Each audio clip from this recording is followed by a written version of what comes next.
6:30, a good Sunday morning to you. Thanks for joining us. I'm Dennis House. Happy Easter and happy Passover.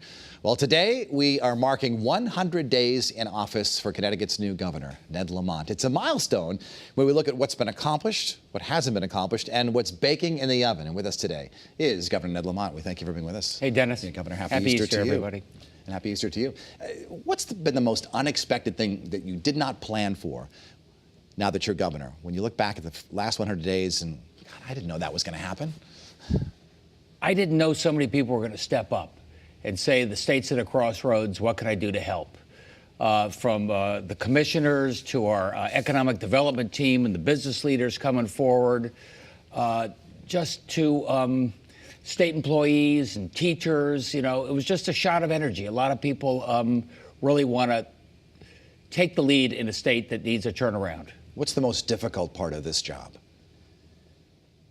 I find the legislature a little complicating. You know, we have great meetings behind closed doors. Then, you know, people go to the TV camera. I always think we're reaching good common ground and everybody's there with my open door, big table policy.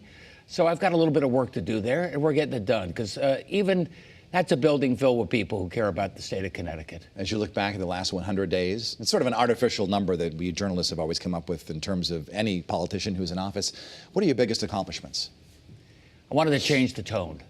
You know, we were a little down on ourselves as a state. Woe is us. GE is leaving. Connecticut can't get out of its own way. Last one out, turn out the lights, all that nonsense. And I wanted to make people believe in this state again. And I needed the business leaders to take the lead on this. I said, if you're not a champion for this state, nobody's going to believe in this state. And they have done that in a serious way. You know, they did that starting to forgive student loans. The very first bill we passed was, you know, for federal employees who weren't getting paid with the threat of a shutdown. And the bank stood forward and said, we'll provide a zero-interest loan. I think that's what we tried to do, is change the tone. I've tried to change the tone between labor and business. Both of them are arm in arm when they know how important it is to upgrade our transportation system. They're not always on the same page. They are 100% on the same page in terms of what we got to do now. And I'm trying to change the tone in the Capitol building. Still working on that.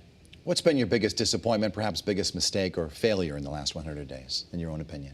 I think there are thousands of bills that come out of the LOB, and every single one of them that's a little out there, you know, we get blamed for, we have to respond to, and I think that took me a little by surprise. I thought I had my bills. These are the governor's bills. These are the ones I'm putting my reputation behind. These are the ones I'm putting my shoulder to the wheel. All the other bills are out there. I think there's 700 or 800 that are now going to the floor. And so that can create a lot of noise out there in the political marketplace. What kind of changes, big changes, are still to come? I think... baking in the oven, so to speak. I'm going to be pretty busy the next 60 days, working hand in hand with the legislative leadership and the folks in the committees. I think it's the first honestly balanced budget the state has seen in a long time. Standard & Poor's, you know, the rating agencies upgraded us from neutral to a positive in outlook. You know, people are still waiting to see what comes back from the legislature now. But you want to know what's baking: A, an honestly balanced budget, and B, an honest plan to get our transportation system back in the 21st century. Every business leader I talk to say that is indispensable if we're going to get the state moving again. I want to talk a little bit about tolls. We'll spend a few minutes on this. It certainly has been a tough sell for many people, and a lot of people are still wondering why you came to the decision to make a new decision on tolls, and that is that originally you had campaigned that there would be only trucks-only tolls, and now, of course, you want them for all vehicles. How difficult was it to make that change in your mind, and what led to it? The fact that the lawsuit in Rhode Island is not going to be resolved for the foreseeable future. We don't know whether we can just do tolls on trucks.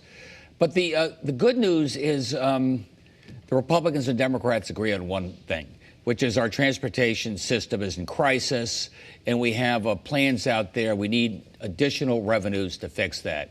I have come forward with electronic tolling, some of which is paid by the big trucking companies, some of which is paid by out-of-staters, some of which is paid by Connecticut citizens at a discount.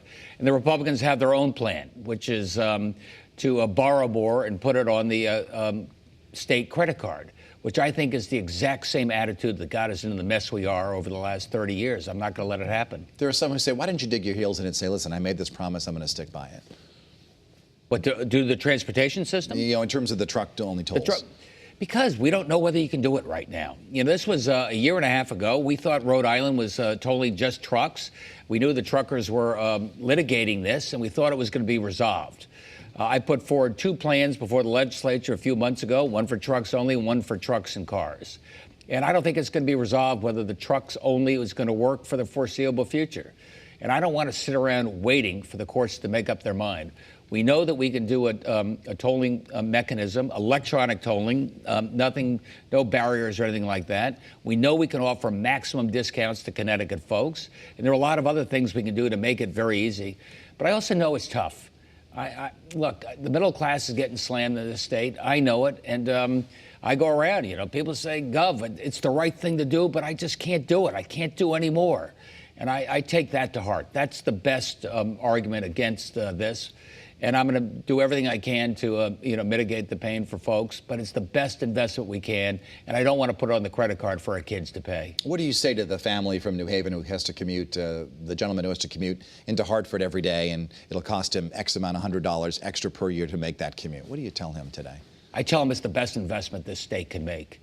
I can tell him that if we don't fix that commute, if we don't end the gridlock, if I don't speed up that rail system, if I don't bring down the cost of bus service, if I don't make public transportation, the state's going to have the same next 30 years like the last 30. Then we're about the only state in the country that hasn't added a new job in 30 years. We're falling behind. We'd have a surplus if we had just the same type of economic growth as our neighbors do. And a lot of that is related to fixing our transportation system and getting an honestly balanced budget. Your former rival, Bob Stefanowski, was on this program, as you know, last month, saying that if he is elected in the year 2022, that he will tear down all these gantries. What did you make of that when he said that? John Rowland said, if I'm elected, I'm going to eliminate the income tax. That's just politics. Just the way it goes.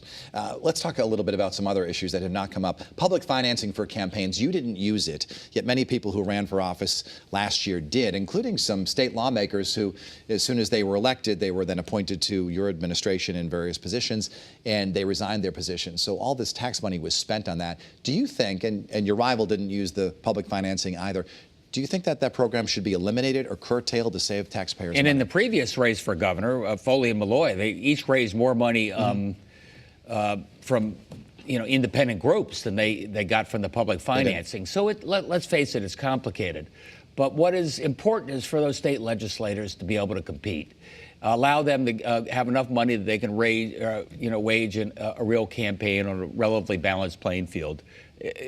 On the governor's race, it's not working as well. Like I said, people really haven't used it much over the last couple of cycles. We got to think about that. And sometimes we have like 4 or 5 lieutenant governor candidates, things like that. Should the program be, shrunk a little bit to save some money? I don't think so. Elections? I mean, look at our political history. We were corrupt to cut. People, worry about the role of money in politics. So I think we should be very careful before we make changes. I want to talk a little bit about legalizing marijuana because it's still a hot button issue, and a lot of people are, they're on the fence about it because they don't know the legal ramifications of people's criminal histories and things like that. Where do you stand on this right now as it has evolved through the session? I think the legislature has taken the lead on this. But there are a lot of false choices in politics. People say you're either pro-marijuana or you're anti-marijuana. Where do you stand? You can remember that it's really a question of whether you're going to have the black market doing this, lacing this stuff with fentanyl, creating a whole underground economy, which is dangerous, or whether we we regulate it carefully, we make it legal, and do it that way on a more safe basis. So it's not a question of outlawing is like prohibition, and it's just not working. Massachusetts legalizing it. Rhode Island probably legalizing it. Massachusetts has been legal for, 8 months now, right? We are going to have more with Governor Lamont in just a moment.